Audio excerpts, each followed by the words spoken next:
Sejarah berdirinya negara Madinah. Yang subscribe, semoga rezekinya lancar dan berkah. Amin. Assalamualaikum warahmatullahi wabarakatuh. Sejak hijrah ke Madinah, Rasulullah memiliki orientasi dan cara pandang yang berbeda dalam membangun masyarakat dibanding saat di Mekah. Selama 13 tahun di Mekah, Nabi fokus membangun individu. Namun saat tiba di Madinah, beliau berubah ke orientasi lebih luas. Beliau memiliki visi membangun negara. Nabi ingin membangun komunitas besar yang berbeda dari tradisi-tradisi Arab sebelumnya. Orang-orang Arab membangun komunitas mereka berdasarkan fanatisme suku atau letak geografis. Kali ini tidak. Beliau membangun negara berdasarkan ideologi. Berdasarkan wahyu Al-Quran dan Sunnah dengan nilai peradaban yang unggul. Karena itu, negara ini disebut Madinah. Tujuan dari berdirinya negara ini adalah mengokohkan akidah yang benar, menegakkan syariat, dan mewujudkan persatuan serta kesatuan kaum muslimin. Pada tanggal 12 Rabiul Awal, Nabi Shallallahu Alaihi Wasallam tiba di wilayah Quba yang terletak di bagian selatan Madinah. Sejumlah besar orang-orang Ansyar menyambut beliau. Mereka bawa serta senjata mereka untuk melindungi Rasulullah sedari pertama beliau menginjakan kaki di sana. Itulah janji mereka di Baitul Aqobah. Nabi Shallallahu Alaihi Wasallam menetap di Quba selama 2 pekan atau lebih. Saat itulah beliau dan para sahabat membangun masjid pertama, yaitu Masjid Quba. Kemudian Nabi Shallallahu Alaihi Wasallam melanjutkan perjalanan. Tiba di Madinah, beliau tinggal di lingkungan keluarga beliau, Bani Najjar. Setelah itu, beliau membiarkan ontanya berjalan menuju titik yang Allah pilih untuk membangun peradaban. Di tempat itulah beliau membangun Masjid Nabawi dan rumahnya yang berdekatan dengan masjid. Selama pembangunan masjid, beliau tinggal di rumah sahabat Abu Ayyub Al-Ansyari selama 7 bulan. Madinah memiliki komposisi penduduk yang berbeda dengan Mekah. Sebelum Nabi hijrah ke sana, sudah ada 2 kelompok besar masyarakat penghuni Madinah. Orang Arab dan orang Yahudi. Secara garis besar, suku-suku Arab di Madinah adalah bagian dari suku besar Aus dan Khazraj. Sementara Yahudi terdiri dari 3 suku besar, kabilah Bani Kainuka, Bani Nadhir, dan Bani Quraizah. Mereka semua keturunan Israel, Nabi Yakub, alaihi salam. Kabilah-kabilah tersebut hidup dalam permusuhan. Orang-orang Arab tidak menyukai Yahudi, demikian juga sebaliknya. Kemudian sesama Arab, antara Aus dan Khazraj juga memiliki sejarah persengketaan yang panjang. Demikian juga sesama kabilah Yahudi, mereka tidak hidup rukun berdampingan. Kelompok lainnya adalah minoritas umat Islam yang terdiri dari Muhajirin dan Ansyar. Jumlah kaum muslimin saat itu tidak lebih dari 1.000 orang. Menurut Raghib Asirjani Hafizahullah jumlah ini hanya 13% atau 14% dari total keseluruhan penduduk Madinah. Meskipun minoritas, namun kepemimpinan kota Madinah dipegang oleh kaum muslimin. Menunjukkan wibawa dan kehormatan mereka yang benar-benar berpegang teguh dengan tuntunan Allah dan Rasul-Nya. Inilah kondisi sosial masyarakat Madinah yang dihadapi Rasulullah Shallallahu Alaihi Wasallam di awal hijrahnya. Sejak awal, Rasulullah langsung membuat kebijakan yang sangat visioner untuk menghadapi isu ini. Menunjukkan kemampuan leadership beliau yang sangat luar biasa. Keluarnya penduduk Mekah menuju Madinah bukan sekadar hijrah fisik saja. Mereka meninggalkan segalanya di Mekah. Mereka meninggalkan tempat tinggal, harta benda, pekerjaan, dan barang-barang miliki mereka yang lainnya. Artinya, kondisi mereka di Madinah benar-benar memulai hidup dari awal.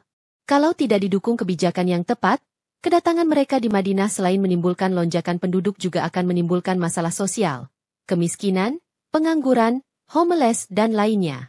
Kebijakan seperti apa yang dikeluarkan Rasulullah agar kedatangan Muhajirin tidak menimbulkan masalah? 1. Mengubah pola pikir. Rasulullah memotivasi kaum Ansyar bahwa hubungan sesama manusia itu tidak selalu bersifat timbal balik sesama manusia.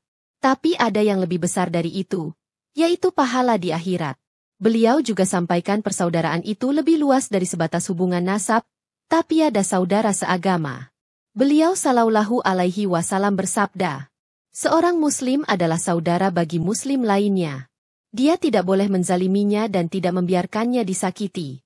Barang siapa yang membantu kebutuhan saudaranya, Allah akan membantu kebutuhannya. Barang siapa yang menghilangkan satu kesusahan seorang muslim, Allah menghilangkan satu kesusahan baginya dari kesusahan-kesusahan hari kiamat.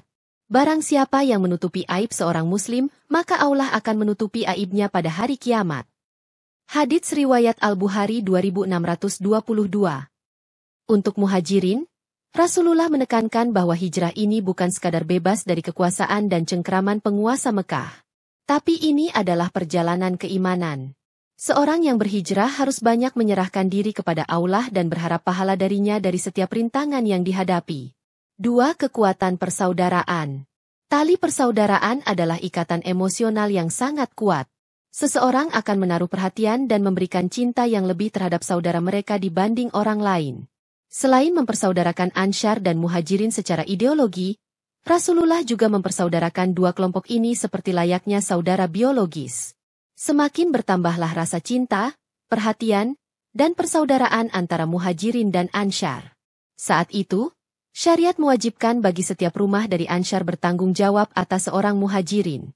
Mereka pun saling mewarisi antara satu dengan yang lain. Hingga turun firman Allah Subhanahu wa Ta'ala yang membatalkan hal tersebut. Orang-orang yang mempunyai hubungan kerabat itu sebagiannya lebih berhak terhadap sesamanya, daripada yang bukan kerabat, di dalam kitab Allah. Sesungguhnya Allah Maha mengetahui segala sesuatu. Quran Al-Anfal, 75. Masyarakat modern saat ini sangat menyadari bahwa kedatangan gelombang besar imigran ke negeri mereka bisa menimbulkan rentetan masalah. Karena itu, mereka menolak kedatangan imigran. Mereka berupaya menghindari masalah-masalah dengan kebijakan penolakan tersebut. Di sisi lain, Rasulullah dihadapkan pada masalah tersebut. Dengan kepemimpinan dan visi yang beliau miliki sebagai seorang pemimpin, beliau mampu menghindarkan Madinah dari masalah-masalah tersebut. Kebijakan persaudaraan yang dilakukan Rasulullah ini membuat Madinah terhindar dari sekian banyak masalah yang biasanya muncul di suatu daerah yang kedatangan gelombang imigran. 3. Mempercepat proses adaptasi. Rasulullah menulis Perjanjian Madinah. Di antara butir-butir perjanjian memberikan indikasi kuat status Muhajirin adalah sebagai penduduk kebangsaan Madinah. Karena mereka diwajibkan membela Madinah bela negara dari ancaman pihak luar yang menyerang. Karena kewajiban mereka sama dengan warga negara Madinah yang lain, mereka juga layak mendapatkan hak yang sama. Dengan status yang jelas di Madinah, para sahabat tidak lagi memikirkan Mekah. Mereka sekarang penduduk Madinah dan warga negara Madinah. Karena itu, mereka harus segera beradaptasi dengan tanah air yang baru. Inilah di antara upaya awal yang ditetapkan oleh Rasulullah Shallallahu Alaihi Wasallam. Beliau langsung menetapkan ideologi negara, visi misi negara dan masyarakatnya, membangun persatuan sebagai modal kekuatan dan identitas dan lainnya.